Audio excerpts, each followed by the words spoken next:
A partir de agora, você assiste Verdade e Vida. Um programa da Igreja Presbiteriana do Brasil. Eu quero conversar com você sobre um dos assuntos mais empolgantes para o seu coração, para a sua família. Eu quero falar sobre restauração. Você e eu precisamos de restauração na vida, no casamento, na família, na igreja, no trabalho, enfim. É a grande necessidade da nossa vida.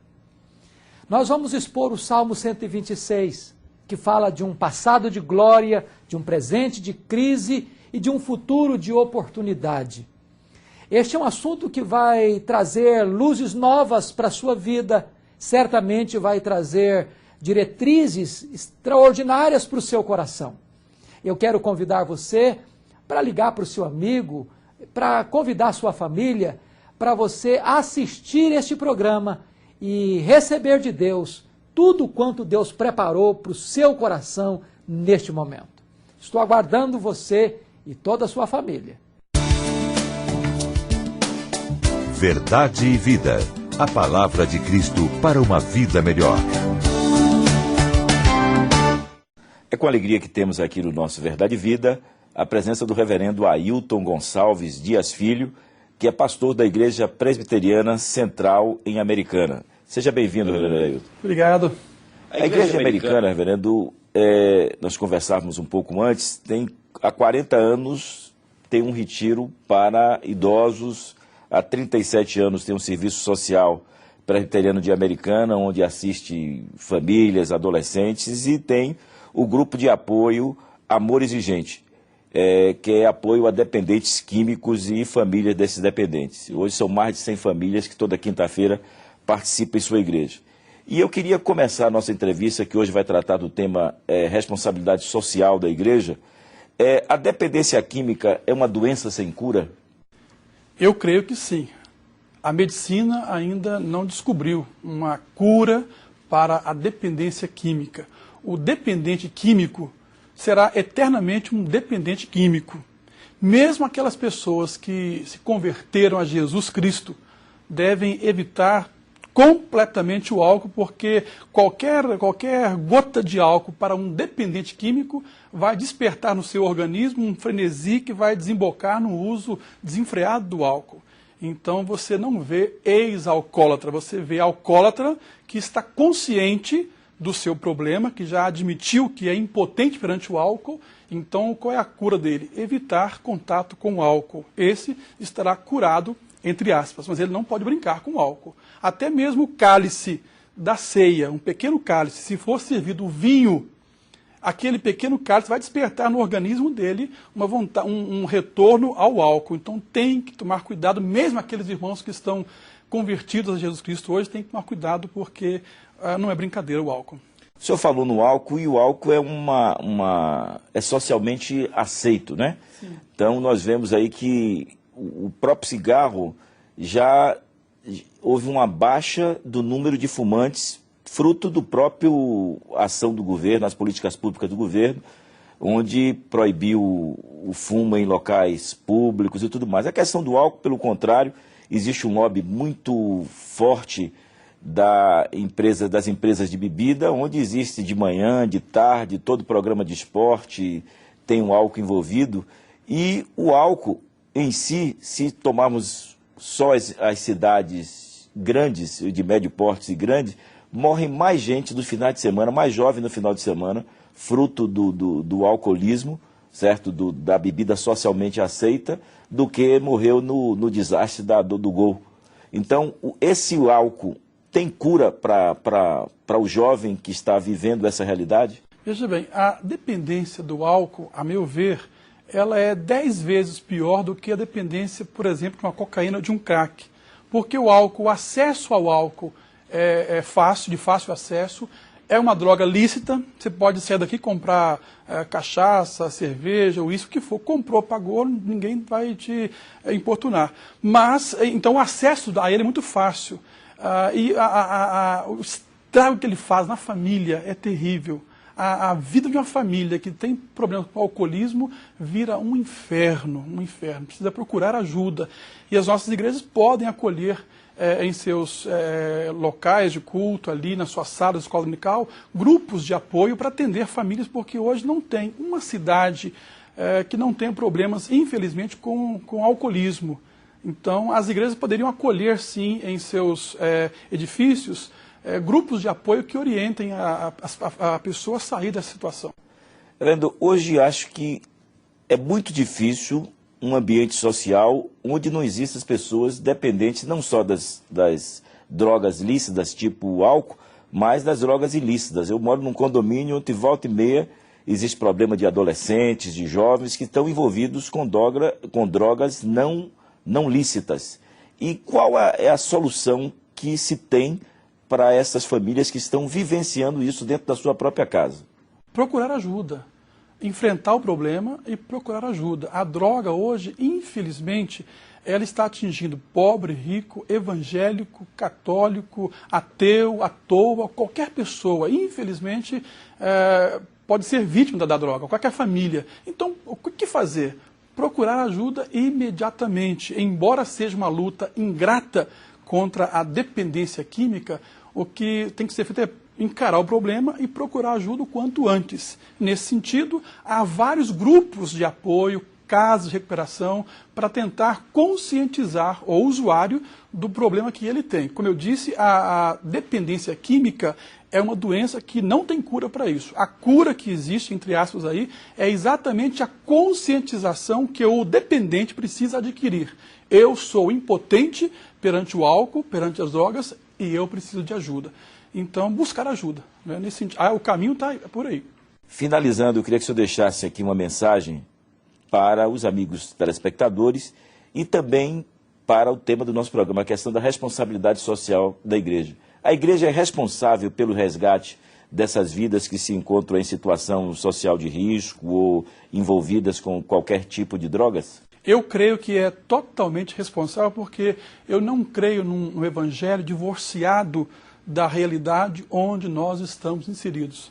Quando olhamos para o Jesus Cristo, para os evangelhos, a gente vê Jesus Cristo ali engajado com a realidade onde ele está colocado. Então, mais do que nunca, num país como o nosso, nossas igrejas precisam sim divulgar o evangelho e se envolver com a realidade onde ela está inserida. Por isso, então, o trabalho, por exemplo, do CESPA, que trabalha com crianças com risco social, tentando tirar essa criança e levar o evangelho que transforma, que restaura o ser humano. Então, nós não cremos num evangelho divorciado da realidade da qual nós estamos inseridos. Por isso, a igreja tem sim a sua responsabilidade social e ela não pode fugir dessa responsabilidade. Muito obrigado, reverendo Ailton. E nós vamos a essa mensagem musical e voltamos com a mensagem da Palavra de Deus com o reverendo Hernandes Dias Lopes. Verdade e Vida. Uma palavra de esperança para um mundo em crise.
Eu estou bem certo de que a minha vida, a sua vida, a minha família e a sua família, a minha igreja e a sua igreja precisam desesperadamente de um tempo de restauração.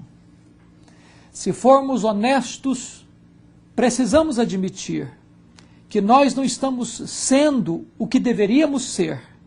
Estamos aquém daquilo que poderíamos experimentar da parte de Deus. Estou convicto de que o projeto de Deus para nós é de uma vida plena, abundante, uma vida frutífera, uma vida de paz inexcedível, de alegria indizível, de bem-aventurança gloriosa, de plenitude do Espírito Santo de Deus. O Salmo 126 vai nos falar sobre este grande projeto de Deus, de uma vida restaurada, de uma restauração promovida pelo próprio Senhor. Esse salmo, ele pode ser dividido em 3 partes bem distintas. Os versos 1 a 3 falam do passado, o verso 4 fala do presente, e os versos 5 e 6 falam do futuro. Com respeito ao passado, nós precisamos entender que os milagres de ontem são medidas mínimas para as realizações de Deus hoje. Ele diz assim: quando o Senhor restaurou a sorte de Sião, ficamos como quem sonha. Então a nossa boca se encheu de riso e a nossa língua de júbilo. Então entre as nações se dizia: grandes coisas o Senhor tem feito por eles. Com efeito, grandes coisas tem feito o Senhor por nós. Por isso estamos alegres. Notem que este é um salmo pós-cativeiro. Aquele povo foi levado para o cativeiro na Babilônia e lá ficou durante 70 anos. Este cativeiro foi doloroso, foi amargo, porque Deus alertou aquela nação várias vezes, mandando-lhes profetas para exortá-los, para corrigi-los, mas o povo endureceu o coração e não quis ouvir a Deus. Então diz a Bíblia que Deus trouxe a Babilônia como vara da sua ira, e Nabucodonosor cercou a cidade de Jerusalém, entrincheirou a cidade. E diz o livro de Lamentações de Jeremias que aqueles que morreram à espada foram mais felizes do que aqueles que morreram de fome dentro das muralhas da cidade de Jerusalém. Aqueles que não foram passados ao fio da espada foram levados cativos, prisioneiros para a Babilônia. E o Salmo 137 revela para nós o estado emocional em que eles ficaram na Babilônia. Quando disseram: às margens do rio da Babilônia, nós nos assentávamos e chorávamos, lembrando-nos de Sião. Note você que a primeira marca que aconteceu lá no cativeiro foi a apatia. Nós nos assentávamos, apáticos. Apatia é você apostar que a crise não tem solução. Apatia é você dizer que o caos vai prevalecer. Apatia é você parar e não ter forças, não ter ânimo para lutar, para sair da crise. Eles estavam assentados, não para traçar um plano, mas para chorar. Entregues à nostalgia, entregues ao desespero. Juntos eles faziam o coral do desespero. Juntos eles faziam a sinfonia do pessimismo. Juntos eles erguiam a música do fracasso e da derrota. E eles então dependuram as suas harpas. Eles não podem mais cantar, eles não podem mais celebrar, eles só conseguem chorar e, ao projetarem para o futuro, desejarem um holocausto para os filhos das famílias babilônicas. Mas de repente Deus, na sua misericórdia, quebra o poder do inimigo, quebra as algemas do cativeiro. E depois de 70 anos Deus traz de volta o seu povo. E eles estão como quem sonha. Eles estão alegres, eles estão felizes, eles estão cantando. Esse testemunho deles, essa alegria deles irradia para as outras nações. É um testemunho diante dos povos e eles mesmos estão gratos a Deus e celebrando esta vitória, dizendo: com efeito, grandes coisas fez o Senhor por nós. Mas notem uma coisa, eles estão celebrando bênçãos do passado, eles estão comemorando coisas do passado, eles estão contando vitórias apenas do passado. É bom contar as vitórias do passado, é bom ter o que contar do que Deus fez no passado, mas eu pergunto, como é que está o seu presente? Como é que está o seu hoje? Como é que está o seu agora? Talvez você já foi uma pessoa tão usada por Deus. Talvez você já foi um homem, uma mulher de oração. Talvez você já foi um jovem cheio do Espírito Santo. Talvez você já esteve envolvido nas causas mais extraordinárias do reino de Deus. Mas agora você está apático, desanimado, não querendo mais ir para a linha de frente. Quem sabe você está apenas esquentando o banco na igreja. Quem sabe você está frio na fé. Quem sabe você já não lê a Bíblia devocionalmente mais. Quem sabe há muito tempo você não distribui um folheto mais, você não dá uma Bíblia de presente mais, você não fala mais de Jesus para o seu colega. Quem sabe há muito tempo não tem mais diálogo dentro da sua casa. Quem sabe não tem mais harmonia na sua família. Sabe o que acontece? Quando ele olha para o presente, ele diz no verso 4 assim: restaura, Senhor, a nossa sorte, como as torrentes do Neguebe. Eu quero dizer para você que os lugares secos podem se transformar em fontes grandiosas de bênção. E aqui eu quero destacar alguns pontos importantes para você. Primeiro, as vitórias de ontem não são garantia de que você terá vitória hoje. Não adianta você apenas celebrar as vitórias do passado. Você precisa ter vitórias hoje. Não adianta apenas você ter sido cheio do Espírito Santo ontem, você precisa ser cheio do Espírito Santo hoje. Você precisa andar com Deus hoje. Mas em segundo lugar, a crise não deve ser motivo de desespero. Por isso há um clamor: restaura, Senhor, a nossa sorte. A crise pode ser um tempo de oportunidade na sua vida, de você refletir, de você pensar, de você se voltar para Deus e acertar a sua vida com Deus. Terceiro lugar, você resolve esta crise, num tempo de crise, buscando restauração, quando você entende que só Deus pode transformar esse cenário de deserto num lugar de fonte. Por isso o salmista ora: restaura, Senhor. Só Deus pode restaurar a sua alma. Só Deus pode restaurar o seu coração. Só Deus pode restaurar o seu casamento. Só Deus pode restaurar o seu ministério. Só Deus pode devolver a você a alegria do primeiro amor e fazer de você um homem, uma mulher cheio do Espírito Santo. Mas em quarto lugar, esta restauração é fruto de oração. Por isso ele clama: restaura, Senhor. A grande necessidade da sua vida, da minha vida, da igreja de Deus hoje é de oração. Não basta você ler livros sobre oração. Não basta você ter uma boa teologia sobre oração. Não basta você escutar belos sermões sobre oração. Não basta você pregar bonitos sermões sobre oração. Você precisa orar. A necessidade da igreja é de oração. Quando a igreja orou 10 dias, unanimemente, o Pentecoste veio, o derramamento do Espírito Santo aconteceu. Quando os avivalistas oravam, Deus abriu os céus, Deus cindiu os céus e descia com grande poder, inundava o seu povo com torrentes caudalosas do seu Espírito, trazendo vitalidade, trazendo restauração para a igreja. A restauração da igreja não acontece apenas com decisões conciliares. A restauração da igreja não acontece apenas com atitudes humanas. É preciso a igreja cair de joelhos. É preciso a igreja se humilhar debaixo da poderosa mão de Deus.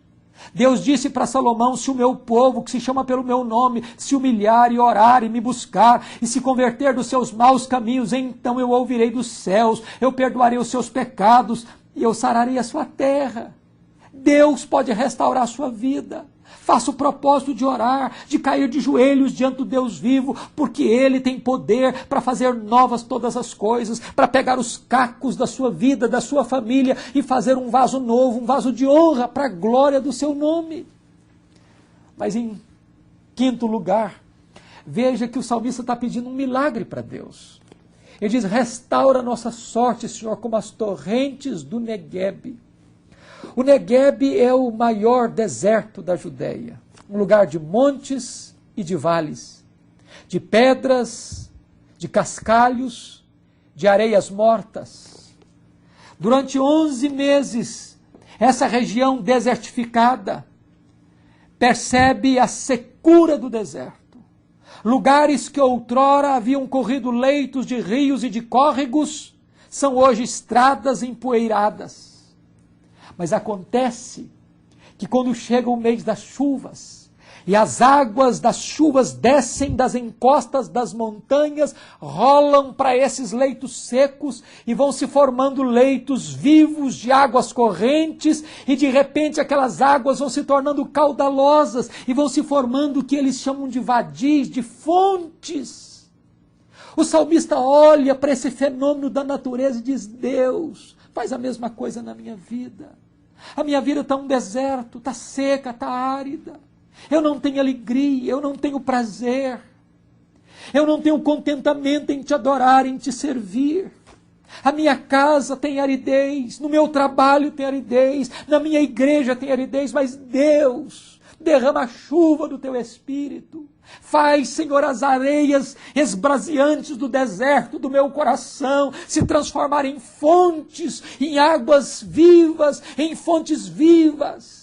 Pois a Bíblia diz assim, Jesus afirmando: em verdade eu vos digo, quem crê em mim, como diz a Escritura, do seu interior fluirão rios de águas vivas. É isso que Deus tem para você, uma vida de restauração e de cura para a glória do seu nome. E para o futuro tem investimento a fazer, para o futuro tem desafios a enfrentar. E ele diz assim no versos 5 e 6, os que saem andando e chorando enquanto semeiam, voltarão com júbilo, trazendo os seus feixes. Quero dizer para você que é tempo de você semear. Semear na sua vida, semear no seu casamento, semear na vida dos seus filhos, semear no seu ministério, semear na sua profissão, semear nos seus estudos, semear nos seus relacionamentos. Muitas vezes a semeadura é difícil, é árdua, é preciso sair, é preciso andar, é preciso chorar, é preciso regar o solo duro com as lágrimas que emanam e que caem dos nossos olhos. Mas há uma promessa de Deus, que aquele que sai andando e chorando enquanto semeia, não voltará triste, voltará alegre. Não voltará de mãos vazias, voltará trazendo os seus feixes. Deus quer lhe dar frutos, muitos frutos dessa semeadura. A Bíblia diz que aquele que semeia muito, esse colhe muito. Quem semeia com fartura, com abundância, também ceifará. Você exatamente colhe o que semeia. Colhe mais do que semeia. A semeadura pode ser marcada de choro, mas a colheita vai ser marcada de gozo, de celebração e de alegria. Eu quero desafiar você a ser um semeador. A Bíblia diz que você deve semear, que você deve lançar o seu pão sobre as águas. Você não sabe onde essa semente vai cair. Se vai cair na beira da estrada, se vai cair no solo rochoso, se vai cair no meio dos espinhos, ou se vai cair num solo fértil e frutífero. Mas o meu desafio para você, não cesse de semear. Não cesse de fazer investimentos no reino de Deus. Não cesse de fazer investimentos na sua vida espiritual. Não cesse de fazer investimentos no seu ministério na igreja de Deus. Porque certamente a colheita será farturosa, a colheita será abundante e a glória será de Deus. A Bíblia diz que nisto será glorificado meu Pai, em que deis muito fruto.